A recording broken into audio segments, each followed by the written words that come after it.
Aujourd'hui, on a un excellent menu pour vous. On va accueillir la Maison Orphée. On va explorer plus en profondeur leurs huiles vierges locales. Vous allez voir, ça va être très intéressant. On va vraiment explorer ça en profondeur, puis on va apprendre à en connaître beaucoup plus là, sur les huiles, les particularités, les différents usages qu'on peut en faire. En guise de canapé, pour histoire de mettre la table, la Maison Orphée est toujours dans les plaisirs de la table, effectivement. Elisabeth Bélanger, qui est la présidente de la Maison Orphée. Alors, la pétillante Elisabeth. Bonjour, Elisabeth. Bonjour, Jacques. Ça fait plaisir d'être là. Pétillante. Oh, oui, oui, oui. Je pèse mes mots. Pourquoi pas? Ben oui, ça nous fait plaisir, Maison Orphée, d'être là, moi particulièrement aujourd'hui. Et puis, ben, Anthony qui fera la présentation pour reconnecter avec tout le beau public de l'Expo Manger Santé et Vivre Vert.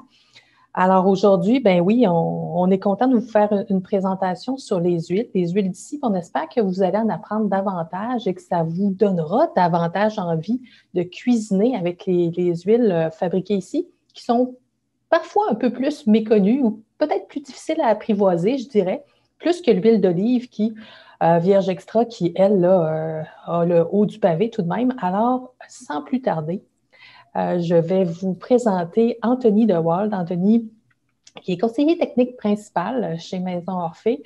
Anthony, c'est un chef de profession, chef cuisinier, qui a roulé sa bosse un petit peu partout. Donc, il a travaillé dans des restaurants un peu partout sur la planète pendant près d'une vingtaine d'années avant de revenir à Québec, sa ville natale, et de retrouver la gang de chez Maison Orphée, où ben, ses talents, justement, de chef, sa curiosité, sont mis, je pense, à bon escient, et c'est Anthony qui développe depuis plusieurs années les différents produits qu'on met de l'avant. Donc, c'est lui qui donne une grande impulsion à tout ça. De l'idée, donc on part d'une idée jusqu'à l'amener à concrétiser les choses en usine. Ça prend quand même pas mal de temps en général pour faire un produit. Vous connaissez nos produits pour la plupart là, qui sont sans aucun agent de conservation, donc toujours dans des ingrédients simples. Alors, c'est Anthony qui chapeaute tout ça avec la gang de recherche et développement et qui est aussi le conseiller principal pour tout ce qui est de nos fabrications. Donc, la personne référence vers qui les gens vont se tourner quand on a des questions, quand on a des petits pépins, quand on a des ajustements, des améliorations à faire. Anthony a aussi dans son bagage le cours de sommelier en huile d'olive, un cours qu'on a pris, j'ai eu la chance moi aussi de suivre à l'international, donc ce qui nous permet d'être des dégustateurs officiels d'huile d'olive vierge extra. Alors, sans plus attendre, je vais lui laisser la parole. Il va vous entretenir aujourd'hui de nos belles fabrications d'huile vierge qu'on a ici à Québec. Anthony, à toi la parole. Et on va commencer sans plus tarder parce que je pense qu'on a un bel horaire devant nous. On a beaucoup de choses à dire. Donc, je vais vous partager. Donc, que c'est parti pour cette petite présentation-là. Aujourd'hui, voilà, on va aborder aujourd'hui plusieurs sujets concernant les huiles vierges de première pression à froid de chez Maison Orphée. Pour aborder tous ces sujets-là en peu de temps, bien sûr, il a fallu trouver une petite façon de faire. Puis la façon de faire qu'on va faire aujourd'hui, c'est qu'on va voir tout ça au travers de 4 de nos huiles vierges pressées à froid dans notre huilerie de Québec. Donc, pour chacune de ces huiles-là, vous voyez, on va discuter de leurs caractéristiques respectives. On va ajouter à cela quelques éléments communs aux huiles végétales vierges. Comme je viens de le mentionner juste là, nos huiles viennent, oui, de la belle ville de Québec et ils sont pressés ici avec des gens de chez nous avec lesquels on peut mettre un visage aussi. Donc, vous voyez ici notre maître huilier, Martin, devant un de ses équipements. Donc, on est très fiers de l'expertise de nos collaborateurs et de nos travailleurs. Bien sûr, aujourd'hui, on ne pourra pas explorer tout en profondeur. Vous comprenez qu'on pourrait en parler pendant des heures et des heures de ces produits-là. Donc, ça va nous faire plaisir si vous voulez nous écrire, nous appeler si vous voulez qu'on crée des webinaires, on a toute une équipe d'experts qui sont prêts ici pour créer ça avec soin puis vous donner encore plus d'informations. Donc, avant de rentrer dans le vif du sujet, j'aimerais faire une petite parenthèse. Petite parenthèse qui fait qu'ici, chez Maison Orphée, on aimerait que vous développiez un réflexe. Le réflexe de dire que votre huile, c'est votre condiment. qu'est-ce que je veux dire par là? Bien, une huile, oui, c'est sûr que c'est un corps gras qui sert à cuire des aliments, mais ce n'est pas que ça. Ça va plus loin que ça. Une huile, c'est aussi un assaisonnement. Donc, il faut que ça devienne un peu comme le sel et le poivre, finalement. Donc, l'huile, elle ne reste pas cachée dans l'armoire. Une huile, ça passe de l'armoire au comptoir quand on cuisine, du comptoir à la table. Puis, en fait, ce qu'il faut, c'est que, en fait, vous la mettiez dans la boîte à lunch de vos enfants ou dans le petit tiroir à côté du bureau. Nous, c'est ça qu'on a envie que vous fassiez parce qu'une belle huile de qualité dans un emballage sécuritaire et attrayant, parce qu'on a des belles étiquettes, on aime ça les montrer, bien, on les montre, ces huiles-là. On ne les cache pas. Donc, vous pouvez laisser dans le fond de l'armoire peut-être les huiles autres, je ne sais pas, mais on montre nos belles bouteilles. Donc, on va commencer aujourd'hui par notre première vedette, hein, donc des 4 huiles, comme j'ai mentionné, dont on va parler aujourd'hui. On va commencer par l'huile de tournesol vierge biologique. Donc, l'huile de tournesol vierge biologique, on va voir ici. Je vous ai fait d'abord, pour commencer, un petit aperçu de ce que ça a l'air, une fleur de tournesol. Je pense que tout le monde sait de quoi a l'air une fleur de tournesol. On voit ici qu'au début de la saison, quand la fleur a bien poussé, elle est toute jolie, puis plus les graines deviennent lourdes, plus les graines se développent, bien, la fleur a tendance à pencher la tête un tout petit peu. Et quand elle est prête à récolter, vous voyez, c'est pas du tout joli, mais voilà, c'est la réalité. Donc, c'est sec. Les graines sont prêtes à récolter à ce moment-là.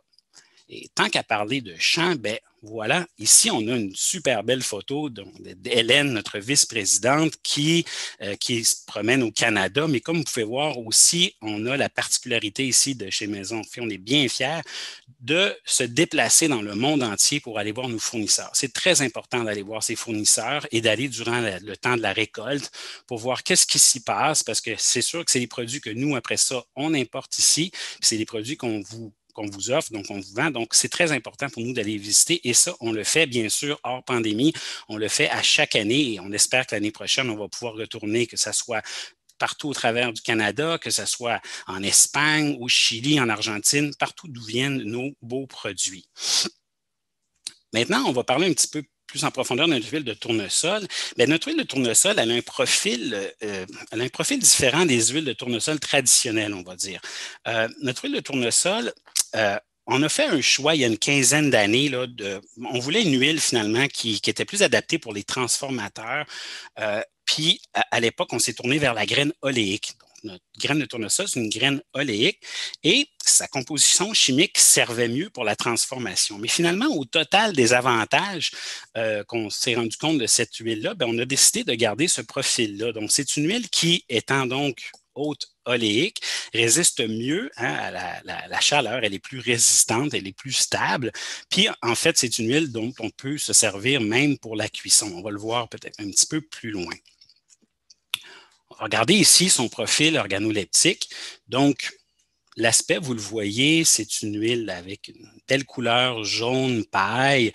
Son odeur est caractéristique de la graine de tournesol avec l'écale. Vous savez, on presse le tournesol, la graine avec l'écale. Et bien, sa saveur subtile de tournesol, un tout petit peu beurrée. Et ça, ce qui est intéressant, c'est qu'à chaque récolte, chaque saison, ça change. Si on a une saison avec plus ou moins de soleil, plus ou moins de précipitations, bien, le goût change. Et ça, c'est bon pour toutes les graines qu'on a ici aussi. Donc, à chaque année, nous, avec les panels de dégustation, on redécouvre les nouvelles récoltes et ça peut quand même changer. On peut passer de petits peu beurré à chocolaté des fois. C'est bien intéressant. Maintenant, quand je vous parlais au départ de votre huile, votre condiment. Ben oui, votre huile, votre condiment, la bouteille sur la table. L'huile de tournesol, c'est une huile qui est excellente sur bien des choses, mais pourquoi pas la mettre donc sur vos pâtes fraîches, sur la pizza.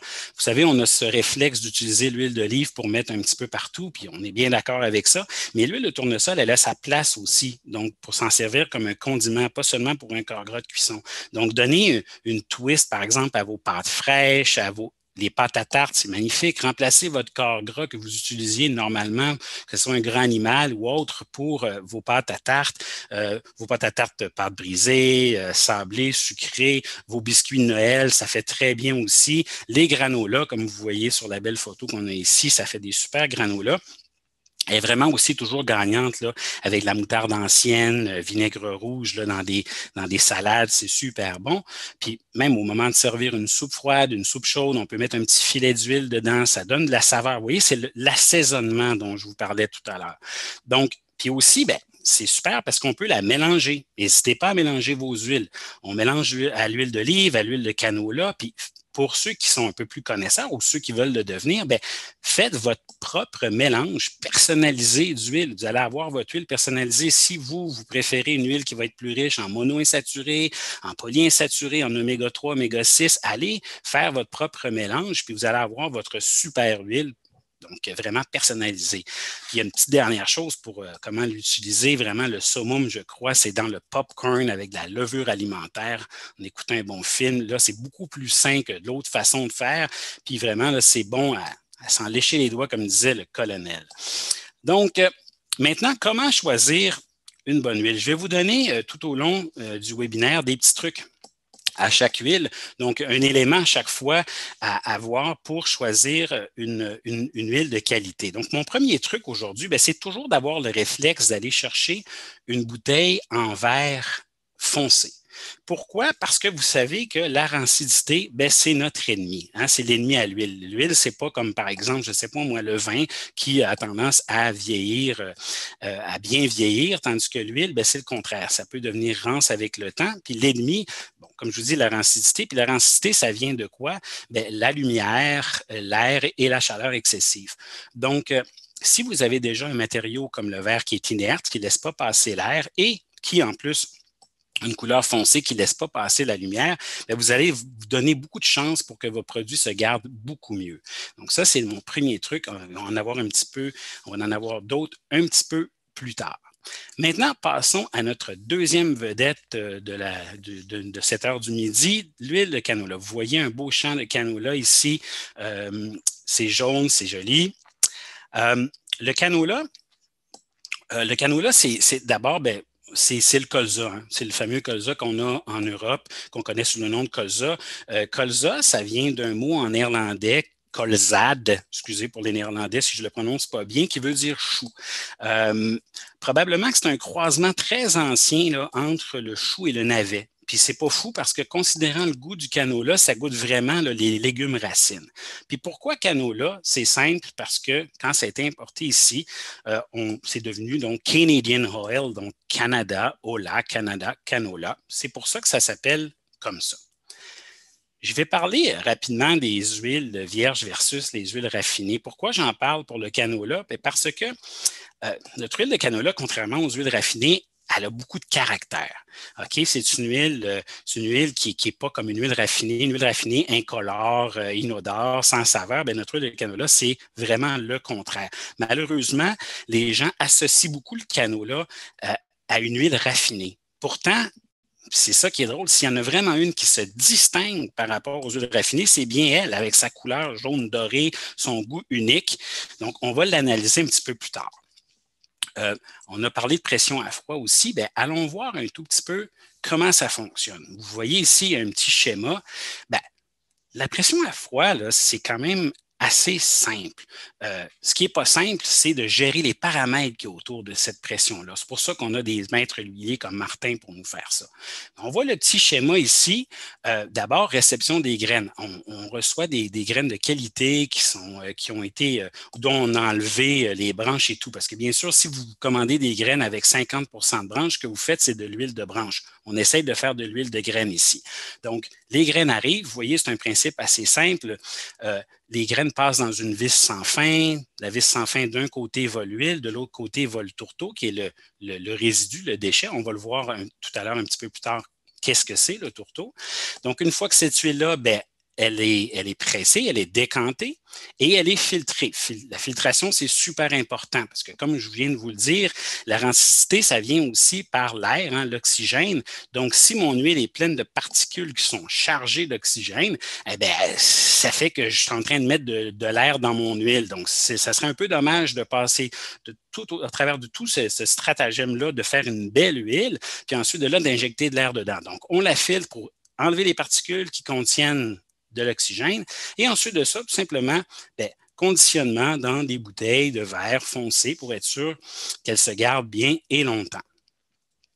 Maintenant, son profil organoleptique, on voit ici qu'elle est vraiment différente. Un jaune bien foncé, une odeur de légumes racines, de noix, presque de chocolat des fois, même que dernièrement, dans les presses, on sentait cette odeur de bière ambrée.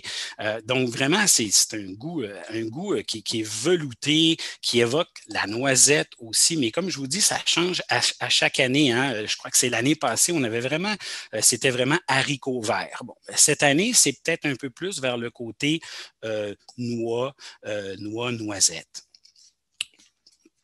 Maintenant, passons à son côté des gras. On a parlé tout à l'heure que notre huile de tournesol, elle était haute oléique. Hein? Elle est aussi riche en gras monoinsaturés. Elle a un bel équilibre avec les oméga-6 et les oméga-3. On va en parler un petit peu tantôt des oméga-3, des oméga-6 et des oméga. C'est un profil assez similaire à l'huile d'olive. Donc, vous voyez, donc riche en mono.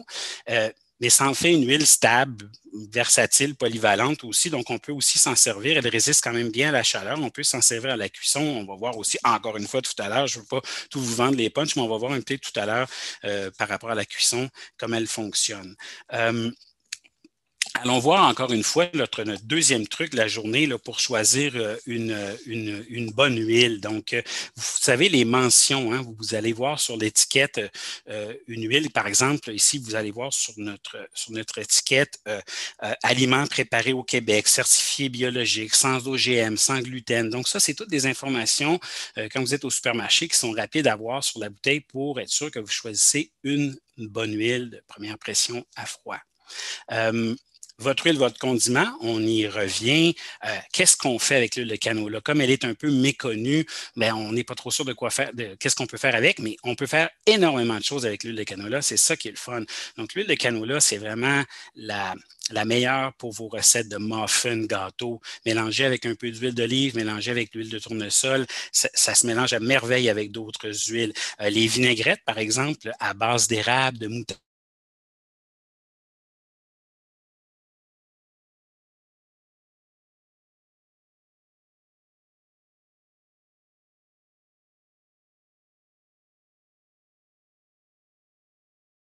vous n'allez pas masquer en l'huile, vous n'allez pas y faire peur avec une couleur.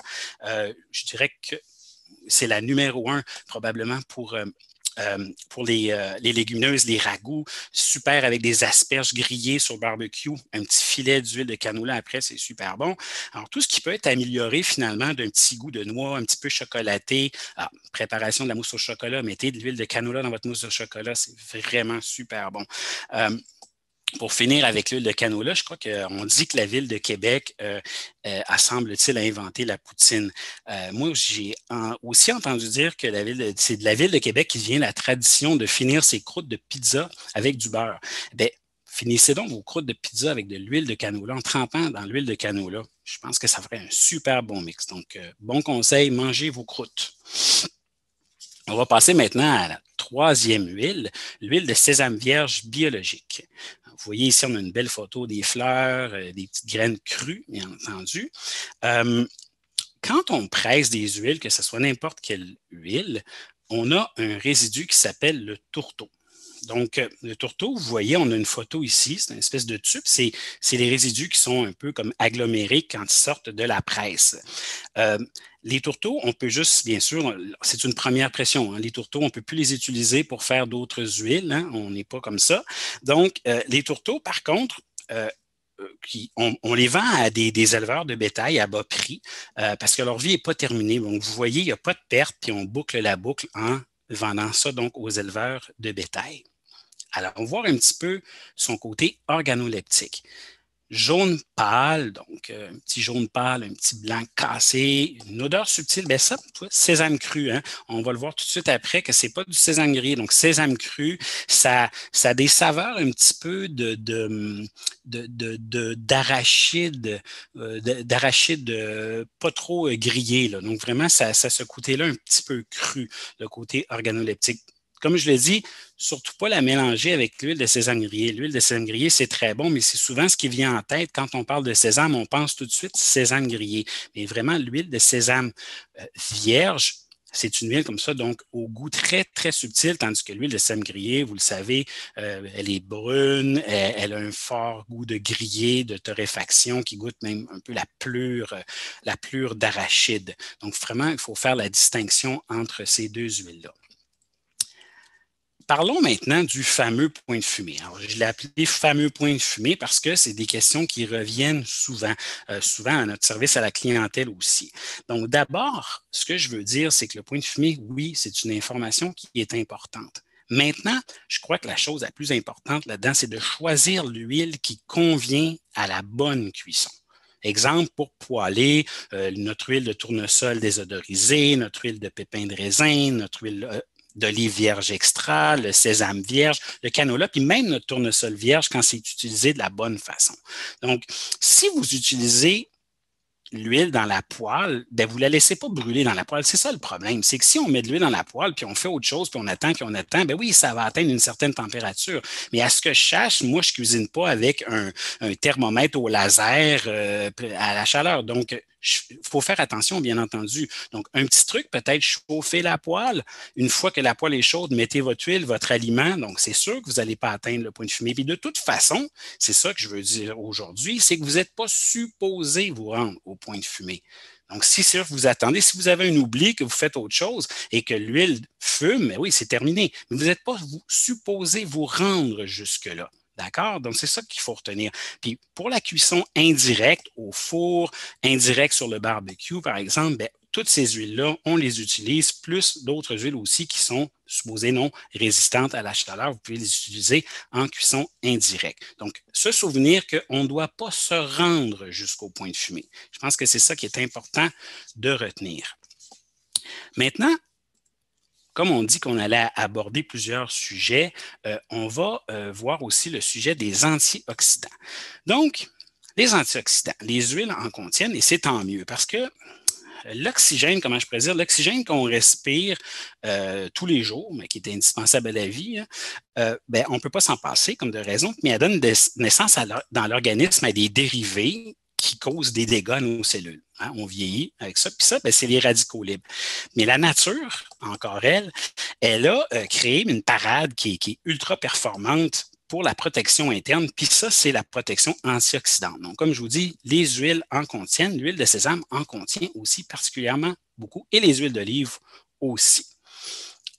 Je suis maintenant rendu au troisième truc de comment choisir une huile. Bon, là, vous arrivez au supermarché. Je sais que vous n'avez pas beaucoup de temps pour étudier chaque item que vous achetez, mais en regardant juste l'étiquette en un coup d'œil, je crois que vous êtes capable de voir si vous êtes en face d'un produit sérieux, fait par des gens sérieux.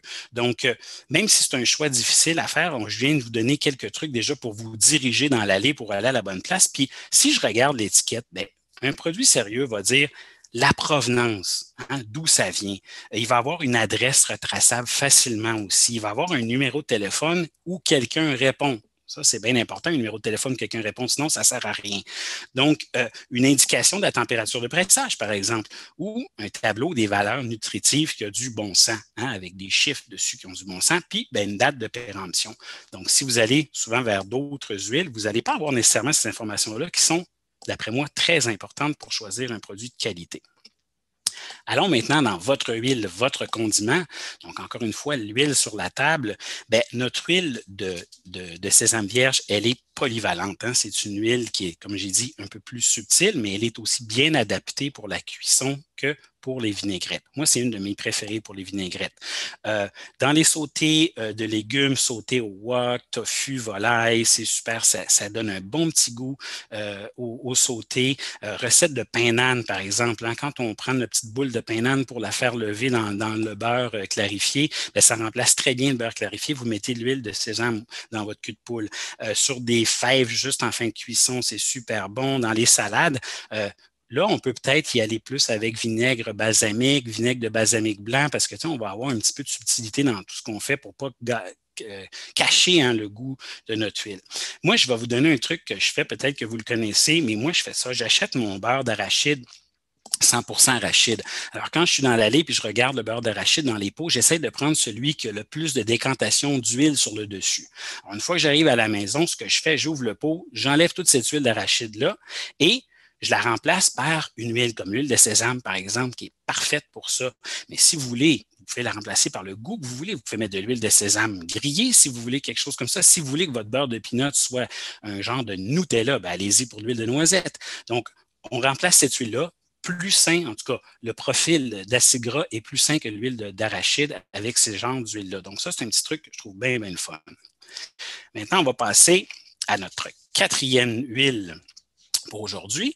Donc, notre quatrième huile, c'est le lin. Le lin pressé à froid biologique. On voit ici, malheureusement, c'est assez rare qu'on voit des champs de lin, mais oui, une belle fleur bleue.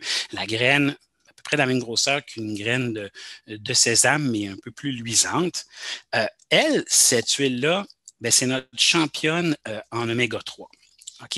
L'huile de lin, elle constitue une source végétale d'oméga 3 de qualité. Donc, c'est une source d'oméga 3 qui est renouvelable. Donc, c'est une très belle alternative aux huiles de poisson qui contiennent aussi beaucoup d'oméga 3. Fait que comme elle est renouvelable et qu'elle est issue donc, de l'agriculture biologique, ça fait vraiment un choix qui est très, très bon pour les végétariens et les végétaliens pour aller chercher leur source d'oméga 3. Puis, pourquoi? Il faut aller chercher cette source d'oméga 3-là. Parce que les oméga 3 et 6, ce sont nos acides gras essentiels. Je ne veux pas rentrer trop loin là-dedans, mais quand même, c'est important de le dire, les acides gras essentiels. Pourquoi essentiels? Moi, je remplacerais essentiel par indispensable. Ce sont des gras qui sont nécessaires au bon fonctionnement de l'organisme. Donc, ça nous les prend. Puis, là, l'affaire, c'est que notre corps, il ne les synthétise pas. Il faut aller les chercher dans notre alimentation. OK? Donc, c'est super important parce qu'ils rentrent dans la constitution de nos membranes cellulaires, ils jouent un rôle dans nombreux rôles dans nos réactions biologiques, notamment hormonales, immunitaires. Ils sont essentiels à l'organisme, comme je viens de le dire. Puis il y a aussi un ratio à respecter entre ces deux gras-là. Pendant des années, plusieurs années de ça, on consommait trop d'oméga 6. Et puis là, il y a un ratio respectant entre les deux qui est à peu près là, de 5 oméga 6 pour un oméga 3. Ce ratio-là est important. Puis mon petit truc à moi, je vais vous donner un autre truc que je fais parce que c'est difficile d'aller voir partout dans ce qu'on mange comment je vais faire pour réduire mes oméga 6. Moi, ce que je fais à la place, j'augmente mes oméga 3. Ça semble logique, mais c'est un truc qui marche bien. Donc, le matin, je commence par ma cuillerée d'huile de lin où je la mets, comme on va le voir tout de suite, dans son application dans quelques minutes où on peut l'utiliser. Parce que oui, on peut aussi l'utiliser, l'huile de lin, comme une huile de tous les jours. Mais d'abord, ce que je veux vous dire, c'est, comme je viens de dire, l'équilibre entre le ratio des oméga 6 et des oméga 3. Oui, j'ai parlé d'équilibre parce que l'équilibre, c'est très, très important pour nous aussi. Il faut varier notre consommation et c'est la même chose pour les acides gras. Donc, si on ne consomme qu'une huile ou qu'un acide gras, c'est sûr que c'est moins bon pour la santé que d'en consommer toujours un éventail plus large. Chez Maison Fait, on a cet éventail-là plus large. Donc, vous pouvez consommer des polyinsaturés, des monoinsaturés, puis il y aura toujours un petit peu de saturé là-dedans, mais c'est normal. Donc, l'équilibre est important, puis c'est nous, on prône l'équilibre aussi. Comme je vous disais, voilà ici son profil organoleptique, donc un jaune doré, comme vous pouvez voir, arachide cru, fèves crues. Vous savez, quand on trempe des fèves pour les cuire le lendemain, cette espèce de cette petite odeur-là, c'est un peu ça que ça sent. Puis la saveur va vers le pois vert cru. En tout cas, cette année, on trouve que ça ressemble à ça cette année. Maintenant, c'est sûr que c'est souvent considéré comme un supplément versus un condiment, mais ça peut être aussi utilisé comme un condiment. Moi, j'aime la saveur de l'huile de lin. Vous savez, dans des smoothies, dans les céréales, le gruau, sur des fruits, c'est une très belle façon de la consommer, puis ça vous donne votre apport en oméga 3. Là. Moi, je parle de matin, ça peut être autre chose que le matin. Il y en a même qui le font dans des vinaigrettes avec un petit peu de jus d'orange. Ça fait vraiment des bonnes vinaigrettes. Mais le but, c'est de l'introduire dans votre consommation. C'est ça qui est important. Mais il ne faut pas oublier une chose, c'est que là, on est face à une huile en polyinsaturé dans le piton. Donc, c'est une huile qui va être plus sensible. Donc, on la garde au réfrigérateur. C'est une huile qui se vend aussi au réfrigérateur parce que, oui, elle est plus fragile. Elle est plus fragile à la rancidité. Donc, on avait aussi, je pense, une question qu'on avait aujourd'hui sur est-ce qu'on doit garder nos huiles dans le réfrigérateur? Bien sûr, l'huile de lin, oui. Les autres huiles, ce n'est pas nécessaire. Leur durée de vie qu'on donne de 2 ans, normalement, ne nécessite pas qu'on les mette au réfrigérateur. Vous allez voir aussi que l'huile d'olive, si vous la mettez au réfrigérateur, elle va figer. C'est normal. Vous devriez alors la défiger à chaque fois que vous l'utilisez, ce qui n'est pas grave, mais ce qui est finalement pas très pratique. Donc, maintenant, on va aller directement à le mot de la fin, la conclusion. Je voudrais qu'on ait 3 choses à retenir aujourd'hui. Donc, comment choisir une huile de qualité? Je crois qu'on l'a vu. On va vers une bouteille en verre foncé où il y a de l'information sur l'étiquette, où on est capable de voir qu'est-ce que ça dit et les bonnes adresses, tout ça. Donc, important. Deuxième chose, l'équilibre dans la consommation. Nous autres, je pense qu'on a un éventail de produits pour que vous soyez capable de consommer de façon équilibrée. On ne va pas simplement vers une chose, on va vers plusieurs choses et ça, c'est un très bon truc pour équilibrer votre alimentation. Et enfin, votre huile, votre condiment, oui, mettez la bouteille sur la table, montrez les bouteilles. Les bouteilles, on utilise l'huile avant, pendant, après le repas. C'est important. Donc, vraiment, pour que ça devienne l'assaisonnement de tous les jours. J'ai aussi vous montrer ici pour terminer, donc de rester en contact avec nous. Comme je vous ai dit tout à l'heure, c'est difficile en si peu de temps d'aborder tous les sujets. Donc, n'hésitez pas à nous écrire. On a plein de gens ici, plein d'experts avec lesquels on peut créer des webinaires et on peut répondre à vos questions. Donc, n'hésitez surtout pas. J'aimerais finalement vous dire merci à tous et aussi merci à mon équipe qui a permis de faire ce webinaire-là. Donc, l'équipe qui est derrière, qu'on ne voit pas aujourd'hui, puis je les remercie, ils vont se reconnaître. Voilà. On avait des questions, Anthony. Oui. Il y avait une première question. Tu en as parlé un petit peu là, de comment conserver les huiles. Peut-être qu'on peut juste le répéter. Là, c'est que toutes les huiles, si vous avez envie de les conserver au frigo, c'est fantastique. Mais souvent, on n'a pas l'espace et ça fait aussi qu'on les oublie. Je ne sais pas si vous êtes comme moi, là, mais moi, ce qui est dans le fond du frigo, je le retrouve juste quand je fais le ménage du frigo. Fait que des fois, je fais « Ah! » Donc, le fait qu'on ait mis autant de soins puis on a mis pas mal de soins, oui, à choisir ces bouteilles-là qui sont foncées et qui conservent bien le produit. Vous pouvez vous permettre de les conserver sur le comptoir ou dans l'armoire si vous en faites une utilisation rapide sur le comptoir. Il n'y a aucun problème. Je pense que ce qui est peut-être à retenir là-dessus, on disait l'huile de lin, oui, au frigo. Pourquoi? À cause de son contenu en oméga 3. Fait que, s'il y a d'autres huiles que vous voulez conserver au frigo, c'est peut-être celle que vous utilisez moins souvent, peut-être la noix, dans laquelle il y a quand même aussi beaucoup d'oméga 3.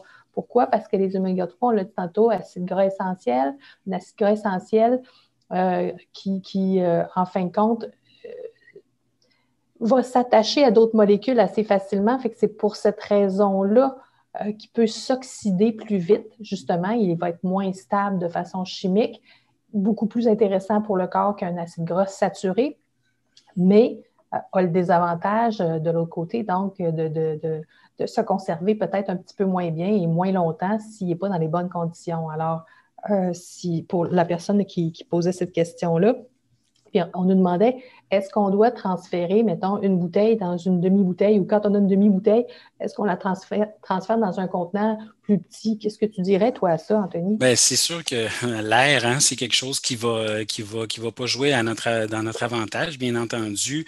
Mais par contre, c'est sûr que je ne vois pas de mettre une demi-bouteille dans un contenant en plastique ou quoi. Là, on vient de perdre toute l'efficacité de ça. Donc, je ne pense pas que ça soit quelque chose qui soit nécessaire. Puis, bien entendu, au rythme où on passe une bouteille de 500 millilitres d'huile, normalement, ça devrait aller. Ouais. C'est ça, parce que, comme on le disait, ce qu'on a comme datation sur nos produits, ce sont des dates de meilleur avant. Là. Vous voyez le MABB, meilleur avant, best before. Fait que ce n'est pas une date de péremption. C'est vraiment ce qu'on appelle une date de meilleur avant. C'est comme ça qu'il faut le voir. Et meilleur avant ne veut pas dire plus bonne après. Hein? Mm-mm. Donc, ça veut juste dire que c'est meilleur avant cette date-là. En général, les huiles ont, pour le lin, c'est 9 mois. Pour les autres huiles, ça va être 14 à 20 quelques mois, là, selon le cas. Pourquoi? Parce que presser à froid aussi veut dire que, étant donné qu'on ne la lave pas, on ne la raffine pas, mais si elle est bien pressée à froid, ben, il va y avoir assez d'antioxydants justement dedans, les pigments de couleur dont on a parlé, les différents autres polyphénols ou éléments, micro-éléments qui vont permettre sa conservation, qui vont permettre d'éviter son oxydation. Donc, une huile à froid bien pressée va se conserver jusqu'à la date de meilleur avant et souvent plus longtemps après. Entre autres, dans le tournesol, il y a beaucoup de vitamine E de façon naturelle et la vitamine E est un conservateur, donc ça se conserve généralement très, très bien. Puis encore là, ben, ce qu'on disait tantôt, plus il y a d'oméga 3, plus c'est fragile, moins ça se conserve longtemps. Mais non, je ne pense pas que ça vaille la peine de transvider les huiles dans des plus petits contenants. Ces contenants-là ont été faits pour bien conserver l'huile, alors il ne devrait pas y avoir de problème. Maintenant, des huiles rances ou des bouteilles qui ont peut-être subi un mauvais traitement à un moment donné dans la chaîne de distribution ou même chez nous, ben, ça peut arriver là, qu'une bouteille de temps en temps que c'est pas bon, là, qui n'est jamais tombé sur un litre de lait suri avant le temps. Ou une bouteille de vin bouchonné. Une bouteille de vin bouchonné. Ça arrive, ça aussi. Puis à ce moment-là, vous ne vous gênez pas, vous nous appelez. Puis on va se faire plaisir là, de remplacer le produit. Anthony, il y avait une question aussi pas mal, je pense, qui est intéressante sur laquelle tu peux développer. On a du temps encore. C'est le comité de dégustation ou notre panel de dégustation. Oui. C'est quoi? Comment ça marche? Un panel de dégustation, mais c'est une équipe donc, qui se réunit toutes les semaines. On se réunit toutes les semaines pour goûter à différentes choses. C'est-à-dire qu'on va goûter souvent des nouveaux produits, on va goûter à nos produits, voir comment nos produits se développent dans le temps. On va goûter à toute notre gamme de produits. On va goûter aussi aux produits de l'extérieur. On va goûter aux produits de la concurrence. C'est bien évident. Donc, on goûte à tous ces produits. Puis ce panel-là se forme. Donc, on est formé, on se forme au courant de toutes les semaines, on fait des exercices. Donc, la semaine passée, on a fait un exercice de, par exemple, trouver l'intrus. Donc, on avait différentes huiles, des choix d'huile devant nous. Il fallait trouver laquelle, qu'est-ce qui ne marchait pas. Là? Est-ce que c'était un problème de rancidité? Est-ce que c'était un problème que c'était simplement une autre huile? Donc, on se forme. On forme nos papilles, on forme notre odorat, on forme aussi du côté technique, hein, parce que durant ces panels-là, quand on parle, par exemple, d'huile d'olive, il y a quand même beaucoup de choses techniques qui entrent en ligne de compte, puis on en parle, on a de la documentation. Donc, c'est un panel qui est vivant, un panel qui est composé donc toujours des mêmes personnes pendant une période de temps, hein, parce que c'est comme ça que ça fonctionne. Hein. Concrètement, donne-nous un exemple, mettons, on arrive, puis comment ça se passe un peu, là, juste pour par exemple, les gens physiquement, là, comment donc là, on se réunit, ça? par exemple, jeudi matin à 9h30. J'ai préparé, je suis responsable du panel, donc j'ai préparé, on se prend par exemple une demi-heure, hein, donc on ne prend pas 3 heures pour faire ça chaque semaine, on va se prendre une petite demi-heure. J'ai préparé, par exemple, une dégustation d'huile d'olive.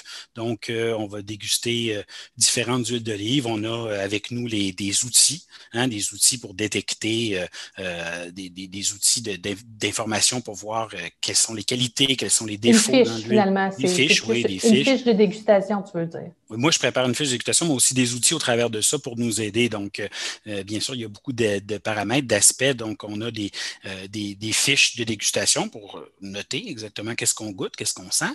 Mais on a aussi des outils auxquels on se réfère pour voir, tiens, ce petit goût-là, on ne retient pas nécessairement tout par cœur. Donc, ce petit goût-là, c'est quoi? On va aller voir sur nos outils, nos fiches. Ah, tu vois, ce petit goût-là, finalement, c'est une qualité. Ah, c'est une qualité. Donc, on a trouvé cette qualité-là dans l'huile. Okay. Fait que ces outils-là dont tu parles, c'est nos fiches d'attributs ou de défauts qu'on peut retrouver, c'est ça? Oui. Fait que c'est comme des roues des flaveurs ou des roues des saveurs sur lesquelles, c'est ça, on va fournir à tout le monde pour que les gens puissent se souvenir. Mais on a des points particuliers à essayer de trouver dans chacun des échantillons à l'aveugle. Hein? C'est des échantillons à l'aveugle. Oui, à l'aveugle, bien entendu. Oui, on a des points sur nos fiches de dégustation. C'est toujours les mêmes fiches de dégustation, il faut bien se comprendre. Donc, pour l'huile d'olive, par exemple, oui, il y a des points très particuliers à aller chercher. Hein? Donc, les attributs positifs, des défauts. Si, par exemple, on goûte une huile et qu'il y a un défaut, ben, ça se termine là. Parce que pourquoi? Elle n'est plus vierge extra. Elle ne se qualifie plus pour être vierge extra. Donc, si c'est des huiles vierges extra, des vierges extra qu'on cherche, ben, elle ne l'est plus. Elle est autre chose. Donc, oui, on qualifie les produits comme ça. Okay. C'est bon. Fait que ça, on fait ça toutes les semaines, ouais, sur différents produits, que ce soit de la moutarde, des vinaigrettes, des mayonnaises. On goûte nos vinaigrettes, on goûte les mayonnaises, on goûte tous ces produits-là. Beaucoup les huiles. Oui, beaucoup les huiles. On boit beaucoup d'huile. C'est difficile à imaginer pour des gens qu'on puisse boire de l'huile, mais on en boit pas mal. On en boit pas mal. Ouais, donc, c'est un petit peu moins le fun quand c'est des vinaigres qu'on fait. Mais, mais sinon, c'est le fun. On a encore 2 questions. Que pensez-vous des contenants en fer, des contenants en métal? Tu veux que je réponde? Bon, tu peux répondre que je me réponde, mais je fais juste. On en a des contenants en fer pour notre vrac. Oui. Ben, le contenant en fer, c'est un très bon, contenant. Un bon contenant pour garder l'huile. Hein. Ça ne laisse pas passer la lumière, ça ne laisse pas passer l'air. Donc, c'est vraiment un bon contenant. Donc, oui, moi, je trouve que c'est une belle alternative. Il y a toujours une pellicule hein, dans le contenant.